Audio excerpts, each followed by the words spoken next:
Me fui de la casa con mis hijos una madrugada por culpa del maltrato que me hacía vivir mi esposo. Me fui de la casa con mis hijos una madrugada, sin hacer ruido, con 2 maletas viejas y una bolsa negra llena de ropa. No me fui por una decisión tomada de repente.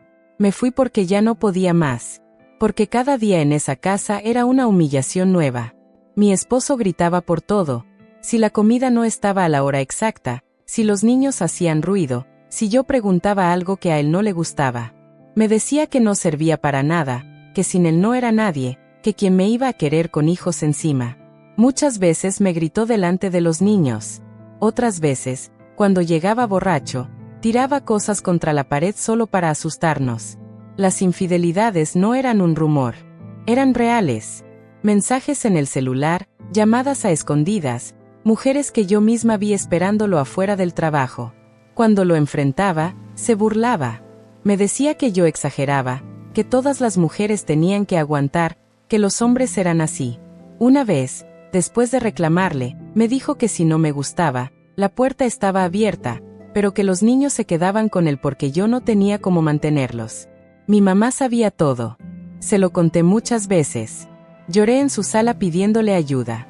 Su respuesta siempre fue la misma: el matrimonio es para toda la vida. Una mujer aguanta. Así fue conmigo y aquí estoy. Me decía que estaba destruyendo mi familia, que estaba provocando a mi esposo, que una mujer decente no se iba de su casa. Cuando le dije que ya no soportaba más, me respondió que no contara con ella, que no iba a apoyarme en ese capricho. El día que decidí irme fue porque me golpeaba delante de los niños. Vi la cara de miedo de mis hijos y entendí que si me quedaba, los estaba condenando a normalizar eso. Llamé a mi mamá para decirle que estaba en la calle con los niños. Me dijo que no los iba a cuidar, que yo había tomado esa decisión y debía asumir las consecuencias. Empezar de cero fue literal. Sin casa, sin dinero, sin ayuda. Conseguí trabajo lavando ropa ajena, planchando, limpiando casas por días. Me pagaban poco, pero aceptaba todo. No tenía con quien dejar a mis hijos, así que los llevaba conmigo. Los sentaba en una esquina mientras yo lavaba o planchaba. A veces se quedaban dormidos sobre una cobija en el piso. Otras veces me ayudaban doblando ropa. Yo sentía vergüenza, cansancio, rabia, pero no me pensaba regresar a ese infierno. Mi ex empezó a decirle a todo el mundo que yo era una mala madre, que me había ido por otro hombre, que era una loca. Mi mamá le creyó. Lo defendía. Decía que yo exageraba, que él era un buen proveedor, que los problemas de pareja se arreglaban en la casa. Nunca me preguntó cómo estaba yo. Nunca me ofreció cuidar a los niños ni una tarde. Hubo días en los que no teníamos para comer bien. Días en los que lloré en silencio mientras mis hijos dormían. Pero también hubo días en los que llegábamos cansados y, aún así, había paz. Nadie tenía miedo. Hoy sigo trabajando duro. No fue fácil ni rápido. Pero salí. Y aunque mi mamá eligió ponerse del lado de ese hombre, yo elegí no quedarme.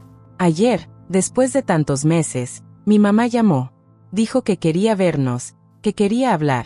Su voz sonaba diferente, pero yo no supe si era pena o era otra trampa. Mi hijo mayor me miró y preguntó, con esos ojos que ya han visto demasiado: «Mamá, ¿vamos a ir?». Tomé aire, mirando las maletas viejas, ahora guardadas en un rincón, y supe que esa respuesta no podía ser solo mía. Le dije que lo pensaría y colgué. El teléfono pesaba como una piedra en mi mano. Mi hijo mayor, de 7 años, no apartaba la vista de mí. Su hermanita, dormía en el sofá, agotada después de un día entero acompañándome a limpiar una oficina. «¿Qué quiere la abuela?», preguntó mi hijo, con una seriedad que no le correspondía a su edad. «Quiere vernos, dice que quiere hablar», respondí, intentando que mi voz no sonara con miedo. Me acerqué a él y lo abracé. Olía a jabón y a niñez, un aroma puro que contrastaba con el olor a desinfectante que a veces se me quedaba pegado a la piel. Durante los días siguientes, la llamada de mi madre no salía de mi cabeza. Era un eco constante. Por un lado, estaba la niña herida que aún anhelaba el abrazo y la aprobación de su mamá. Por el otro, estaba la mujer que había cargado a sus hijos dormidos en los brazos por calles oscuras, la que había aprendido a contar cada moneda hasta para el pan, la que había encontrado una paz frágil pero real en esta habitación alquilada, donde nadie gritaba. Una tarde, mientras doblaba toallas limpias, una de mis vecinas, la señora Rosa, me preguntó por qué estaba tan callada. La señora Rosa es mayor, vive sola y a veces me cuida a los niños cuando tengo un trabajo urgente. A cambio, yo le ayudo con las compras. Sin planearlo, le conté lo de la llamada de mi madre. Ella me escuchó en silencio, sus manos arrugadas deteniendo algo que estaba tejiendo. Cuando terminé, suspiró. «Hija», dijo, con una voz suave pero firme, «el perdón no es para el que falló, es para el que carga con el rencor. Pero la confianza, esa es otra historia. Es un puente que se reconstruye ladrillo a ladrillo, no de un salto». Sus palabras se quedaron conmigo. ¿Podía yo, de verdad, reconstruir algo? ¿O acercarme sería como abrir de nuevo la puerta que con tanto esfuerzo había cerrado? Finalmente, decidí que no iría a su casa. Era su territorio, lleno de recuerdos y de la sombra de mi ex. En lugar de eso, le escribí un mensaje corto. «Podemos vernos el sábado en la tarde, en el parque de la Plaza Central. Solo tú y yo». Elegí el parque porque era un lugar público, abierto, lleno de luz y de niños riendo. Un lugar donde me sentiría segura, donde no me sentiría atrapada. El sábado llegó.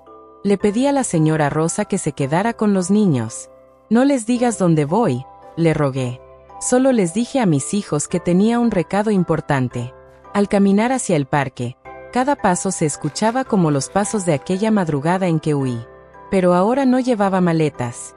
Iba con mis propias piernas, más firmes, y con un corazón que aunque estaba asustado, latía con la verdad de que ya había sobrevivido a lo peor. La vi sentada en una banca, bajo la sombra de un árbol grande. Parecía más pequeña, más frágil de lo que recordaba. Me vio acercarme y se levantó.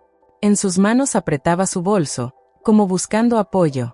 Cuando estuve frente a ella, el silencio se hizo denso, pesado. Los años de gritos callados, de llanto ignorado, de abandono, flotaban entre nosotras. Ella abrió la boca primero, y lo primero que dijo no fue un saludo, ni un «¿Cómo estás?». Sus ojos, llenos de una angustia que nunca antes le había visto, se posaron en los míos y susurró. «Me he enterado de cosas», dijo, y su voz se quebró. «Cosas que él hacía. No solo lo de las mujeres». Sentí como el suelo parecía inclinarse un poco bajo mis pies. Tantas veces le había gritado la verdad, y ella había elegido taparse los oídos. Ahora, algo o alguien le había hecho escuchar. Me senté lentamente en el extremo opuesto de la banca, manteniendo una distancia segura. «¿Qué cosas, mamá?», pregunté, intentando que mi voz no sonara con miedo. Ella no me miró. Sus dedos jugueteaban nerviosos con el cierre del bolso. «Una prima suya, una mujer que vive en otra ciudad, me llamó. Ella también pasó por lo mismo con él, hace muchos años. Antes de que tú y él se casaran. Me contó sobre la violencia, las amenazas. Cosas peores de las que tú me dijiste». Alzó la vista hacia mí, y por primera vez vi algo distinto a la desaprobación o la indiferencia en sus ojos. Era puro, desolador remordimiento. Me dijo que sintió alivio cuando supo que te habías ido. Y me preguntó cómo podía dormir por las noches sabiendo que le había dado la espalda a mi propia hija. El aire del parque, antes lleno de las risas alegres de los niños, de repente se volvió muy silencioso para mí. Solo escuchaba el latido de mi propia sangre en los oídos. «Durante todos estos meses», continuó, con la voz cada vez más baja, «yo te culpé a ti. Creí sus mentiras porque era más fácil. Porque aceptar que te había fallado, era aceptar que mi vida entera, aguantando lo que aguanté con tu padre, había sido un error. Que te había enseñado a sufrir en silencio en lugar de a luchar». Una lágrima se escapó por su mejilla llena de arrugas. «Perdóname. No sé si puedes, ni si debes. Pero lo siento con todo lo que soy».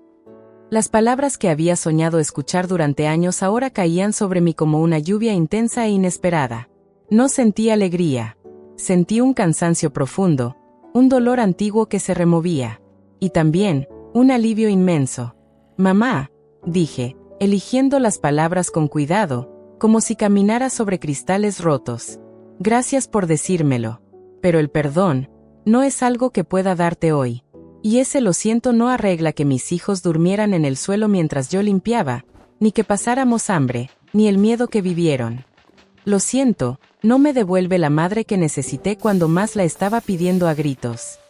Ella solo bajó la cabeza, aceptando la verdad. No se defendió. Eso era nuevo. ¿Y los niños?, preguntó, casi sin aliento. ¿Cómo están? Están bien, respondí, y mi voz sonó más dura de lo que pretendía. Están aprendiendo lo que es estar en paz. Y están aprendiendo que su mamá es fuerte. Eso es lo que importa ahora.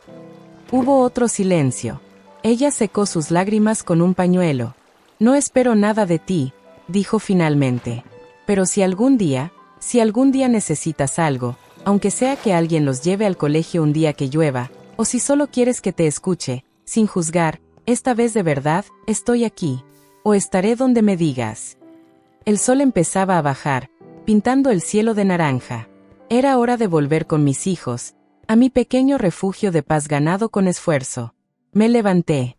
Voy a pensarlo, dije, repitiendo las mismas palabras que le dije por teléfono. Pero esta vez eran diferentes. No eran un escudo, sino una puerta entreabierta, solo 1 centímetro. No prometo nada, pero te llamaré.